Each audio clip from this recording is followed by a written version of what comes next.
private nightclub. A den of drugs Bill awaited inside. V-head junkies ready to explode in random acts of senseless violence. And Lupino's goon squad, the worst stone-cold killers this side of hell. Ragnarok was as inviting as a headache, flickering and flashing to a machine gun beat. The belly of the nightclub was a gothic theme park that began with bondage games and led to the nasty stuff from there. As subtle with its dark message as a cop-killer bullet through the heart. Like father, like son, just like Jack Lupino.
The book had never been a bestseller.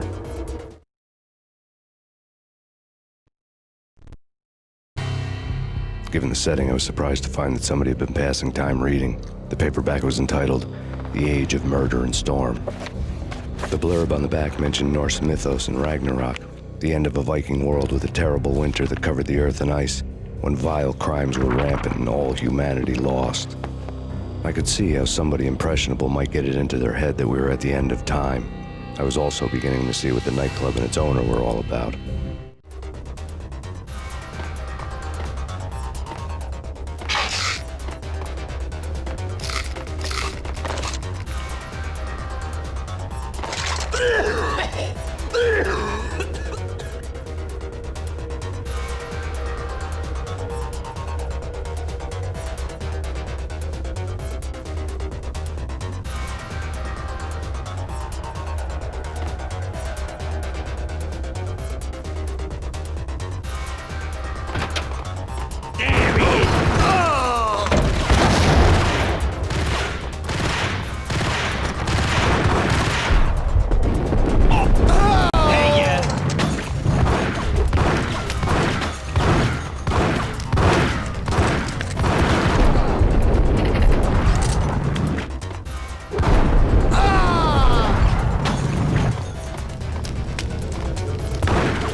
Books on the occult had been piled on the table.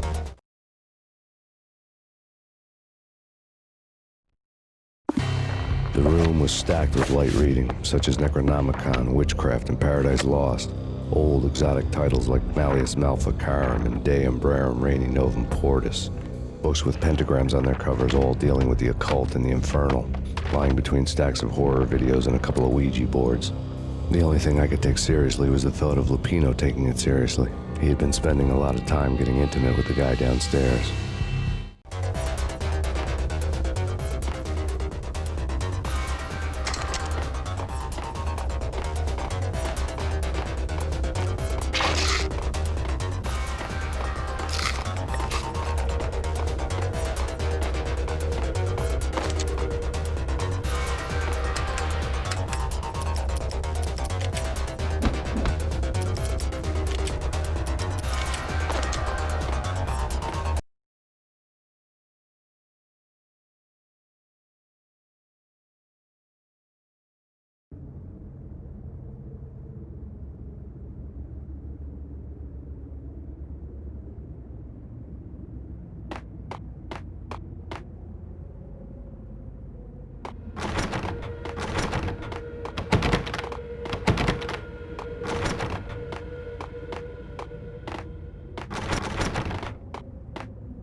What with Dino and all, I wouldn't say anything to his face. He might not... Who knows what he'd do? But somebody's gotta go in there. It's too freaky. All the screaming, I mean. It's been 3 days now. Don't look at me. Hell no, I ain't got no death wish. I'm just saying it gives me the creeps, especially now. It's gone all quiet in there.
What the hell?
hold it!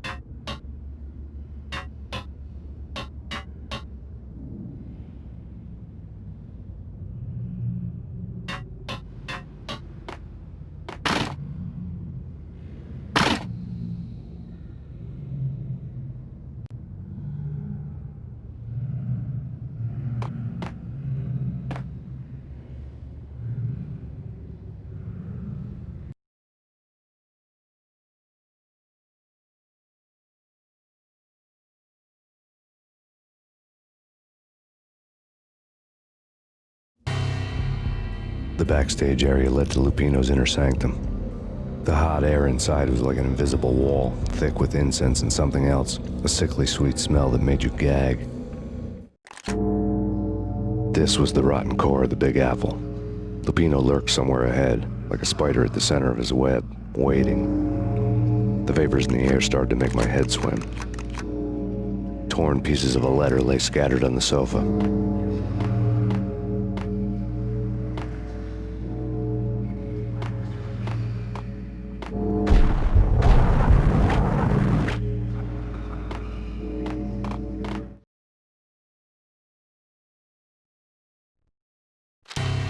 Punchinello had threatened Lupino in writing. The note had been torn to pieces, bloody fingerprints all over them. Don't want you to think that one of my boys is not playing with a full deck. Shape up, Jack. We are running a business here. I'd hate to send the trio to strong-arm you. The trio were the Don's notorious henchmen. It was obvious that Lupino hadn't been intimidated by the threat.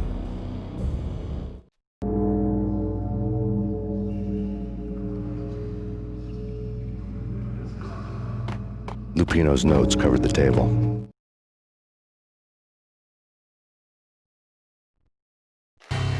Jack Lupino was crazy, all right. The table was scattered with notes of demented arcane nonsense written in rusty blood, a mishmash list of demons, devils, and dark gods evoked. Beelzebub, Asmodeus, Baphomet, Lucifer, Loki, Cthulhu, Lilith, Hela, blood given to you all. He was after that old Faustian deal, your soul for power and fortune. Just sign on the dotted line with your blood.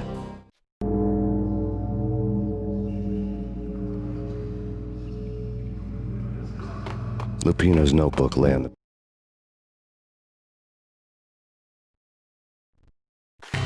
Jack Lupino was crazy, all right. Mythic wolves, let loose to devour the sun and the moon. Lupino is the wolf. I'm Mr. Beast, the big bad Fenris wolf. I'm the end of the world man, wearing the flesh of fallen angels. After Y2K, the end of the world had become a cliché. But who was I to talk? A brooding underdog avenger alone against an empire of evil, out to right a grave injustice. Everything was subjective. There were only personal apocalypses. Nothing is a cliché when it's happening to you. Pedestal.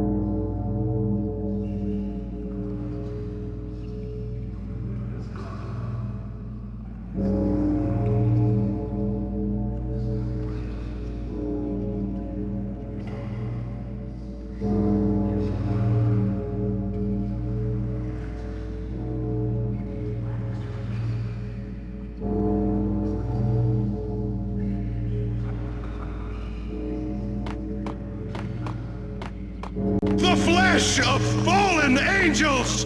Come to me all! Astaroth, Beelzebub, Asmodeus, Baphomet, Lucifer, Loki, Satan, Cthulhu, Lilith, Hela!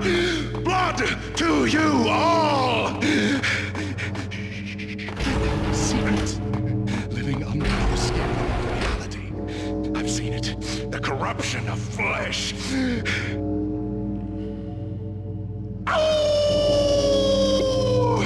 I'm the wolf, yeah! I am the wolf! It's close. It's coming. You have come. A witness to the end of time. It's now! I will rise to her side! I don't need the words! I'm beyond the words!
I had known there'd have to be a catch in it somewhere, and this one was the Empire State Building of catches.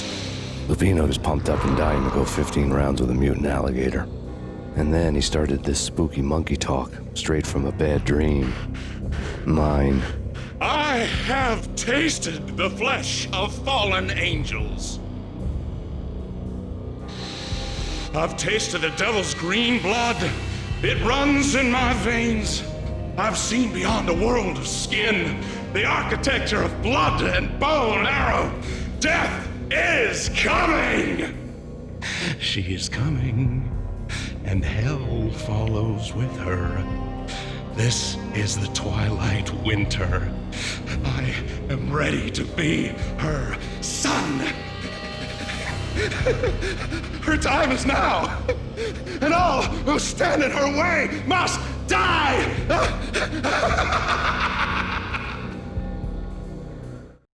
Die! You'll die! You'll die! Now! All die!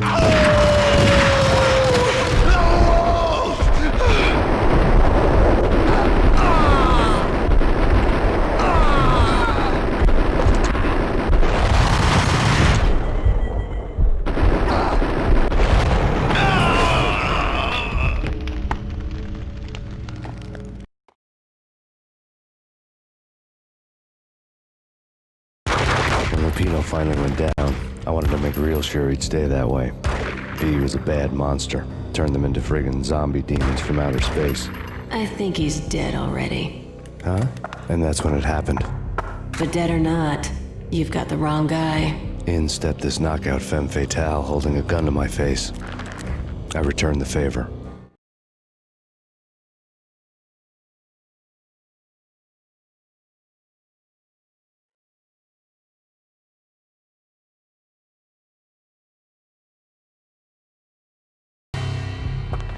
Lisa Punchinello. Lisa Punchinello was the Don's wife. Mona Sachs, Lisa's evil twin. Your safety's off, evil twin. You might hurt someone with that gun of yours. Lisa's the damsel in distress. I'm the professional. I'd blow you away without batting an eye. Sure, and you can check out my credentials splattered all over this joint. Jack couldn't have framed you. Not the state he was in. We're after the same slime bag. Angelo Punchinello's the one who murdered your friend and framed you with it. You know this for a fact. I've got my sources. I don't have a clue these days. I just shoot them as they come. Who put a contract on the Archfiend? This one's mine. I hate the guts of that sadistic wife-beater.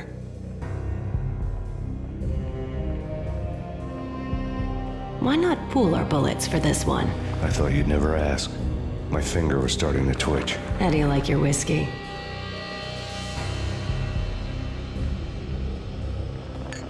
I'm easy, as long as you don't try to slip me a Mickey. You're a real angel, Max. It was good stuff. Tasted sweet as honey going down. Nothing personal.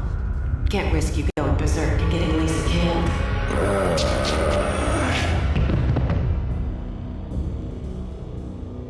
The nightmare was always the same. Violent shapes moving in darkness, old and ugly. The killer's mad laughter was a riddle filled with wicked innuendo. Somewhere, the baby was crying.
should have known it when we found you snoring next to Lupino's corpse.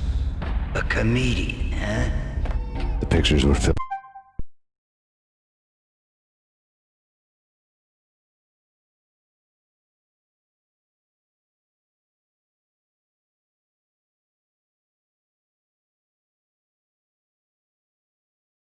with good old times.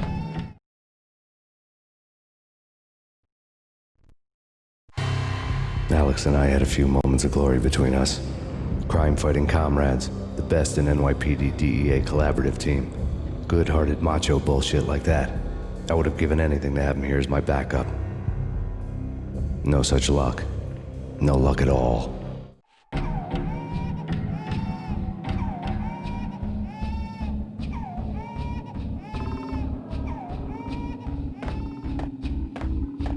Michelle looked at me from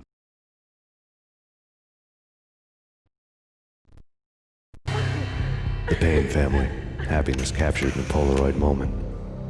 I had thought it would last forever, till death do us part. I didn't want to think about it. As long as I didn't, it could never happen. But I had broken my own rule. The thought had already slipped in. Fear was rusty needles poking at my brain. Cold and scaly, it slithered down my chest. Photo.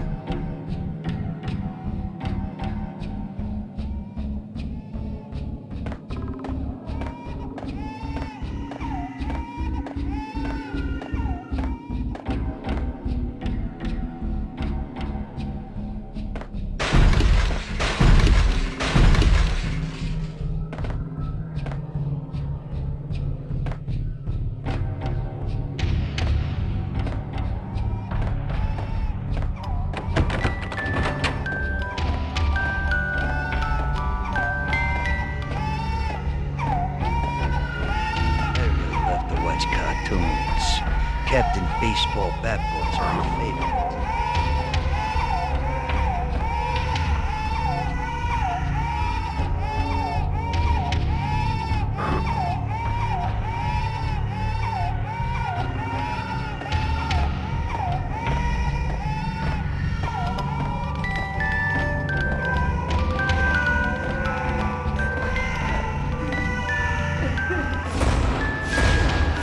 No. No, no, please, God, no.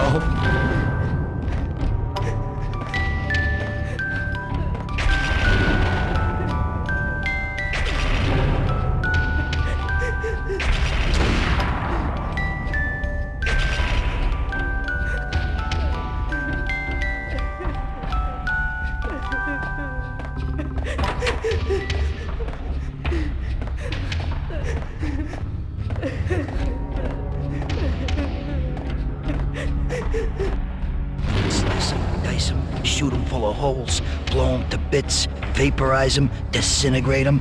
No matter what you do, they'll still be back, good as new.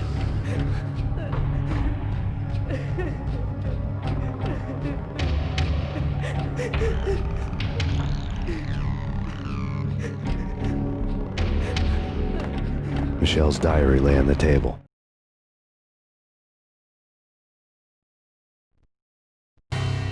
Michelle was working part-time in the district attorney's office. Her diary was open on today's entry, her handwriting all pretty curves. An army dossier found its way to my desk yesterday. Valhalla?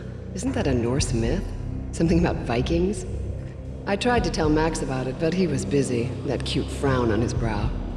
Guess it's nothing, just a mix-up at the courier service. From now on, I would always find time for her. It was a hollow promise. Too little, too late.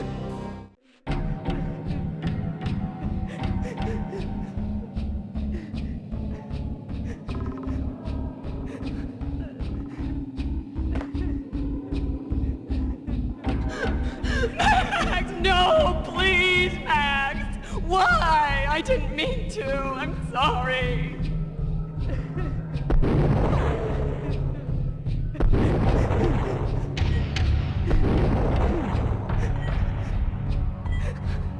Murderer! You killed her! Nothing like that ever happens in the real world.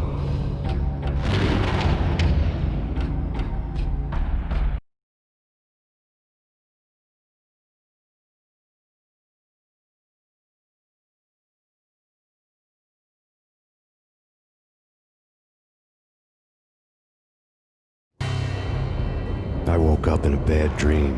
My head felt 2 sizes too small for my brain, Max Payne. I envy your name. and the killer was smiling. Pleased to meet you. I'm Frankie the Bat Niagara. Niagara, as in you cry a lot? He had a baseball bat and I was tied to a chair. Pissing him off was the smart thing to do.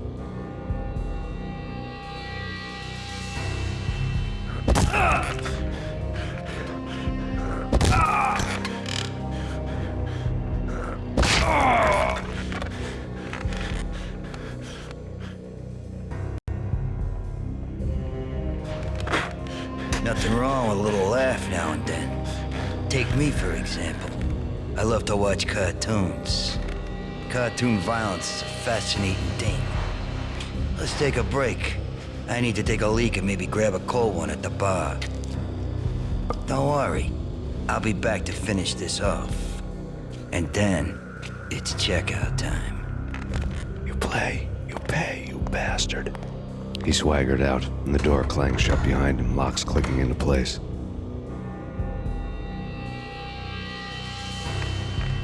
Everyone makes mistakes. Mine hadn't been to crack jokes about the goon with the bat. He'd have cracked my skull regardless. It hadn't even been to trust a girl with a gun. I had blindly gone after the first bad guy on my hit list when I should have been aiming further up the ladder, at the head of the Punchinello family. I couldn't bring myself to be pissed at Mona. Guess I had a soft spot for her pretty face.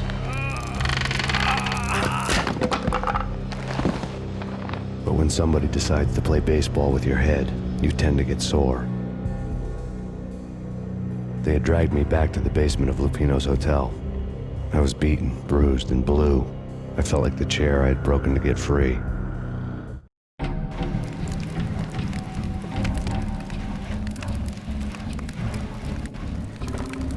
All I had was Niagara's bat, sticky with my own blood.